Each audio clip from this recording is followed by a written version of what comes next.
Episode routine గా జరిగిపోయిందా లేదంటే arrest వెనుక రాజకీయ కోణం దాగి ఉందా?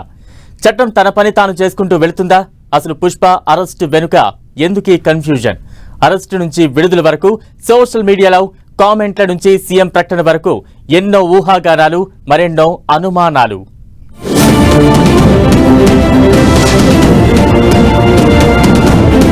అల్లు అర్జున్ అరెస్టుపై రాజకీయ దుమారం.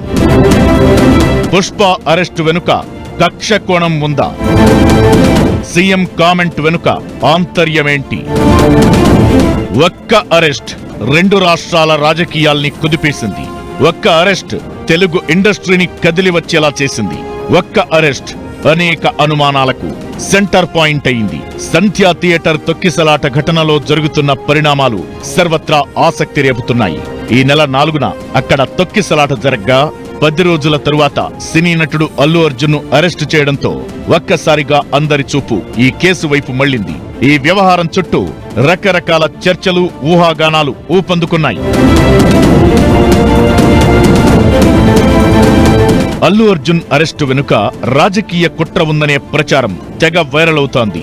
2 తెలుగు రాష్ట్రాల ముఖ్యమంత్రులు చంద్రబాబు, రేవంత్ రెడ్డి సహా రాజకీయ నాయకులు చాలా మంది అల్లు అర్జున్ అరెస్టుపై స్పందించారు.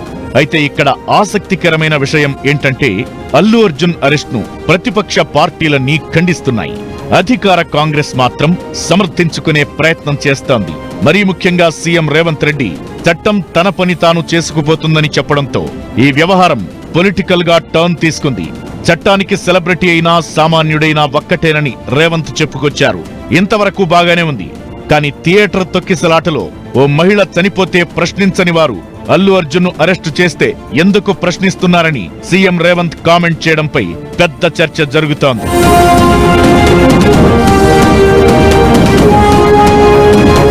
సీఎం రేవంత్ వ్యాఖ్యల తరువాత పుష్ప సక్సెస్ మీట్ లో జరిగిన ఓ ఘటన తెరపైకొచ్చింది. సక్సెస్ మీట్ స్టేజిపై అల్లు అర్జున్ కు తెలంగాణ సీఎం పేరు గుర్తుకు రాలేదు. దీనిపై ఇటు సినీ రంగంలో అటు రాజకీయ రంగంలో హాట్ గా చర్చ జరిగింది. పుష్ప సినిమా టికెట్ల రేట్లను పెంచుకునేందుకు అనుమతిచ్చిన ముఖ్యమంత్రి రేవంత్ రెడ్డి పేరే గుర్తుకు లేదా అంటూ సోషల్ మీడియాలో పెద్ద ఎత్తున కామెంట్స్ వచ్చాయి. సీఎం పేరును అల్లు అర్జున్ మరచిపోయి అవమానించారని టాక్ వినిపించింది.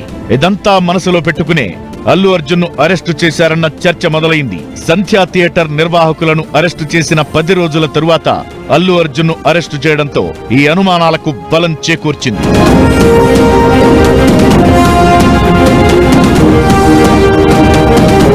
మరోవైపు సినిమా ఇండస్ట్రీ పెద్దగా కాంగ్రెస్ ప్రభుత్వాన్ని గుర్తించడం లేదని పార్టీ నేతలు ఫీల్ అవుతున్నారట. సినిమాటోగ్రఫీ మంత్రిగా కోమటిరెడ్డి వెంకటరెడ్డి బాధ్యతలు చేపట్టినప్పటి నుంచి ఇప్పటి వరకు సినీ ప్రముఖులెవరూ పెద్దగా ఆయన్ను కలవలేదట. దీంతో సినిమా ఇండస్ట్రీపై రేవంత్ సర్కార్ ఆగ్రహంగా ఉందన్న చర్చ కూడా జరుగుతోంది. మరోవైపు నంది అవార్డ్స్ బదులుగా తెలంగాణ తరపున గద్దర్ అవార్డు ఇస్తామని ప్రభుత్వం ప్రకటించింది. దీనిపై తెలుగు ఇండస్ట్రీ పెద్దగా స్పందించడం లేదు. దీంతో సంధ్యా థియేటర్ ఇన్సిడెంట్ ను అవకాశంగా తీసుకుని అల్లు అర్జున్ పై ప్రభుత్వం కఠినంగా వ్యవహరించిందనే చర్చ సైతం జరుగుతోంది.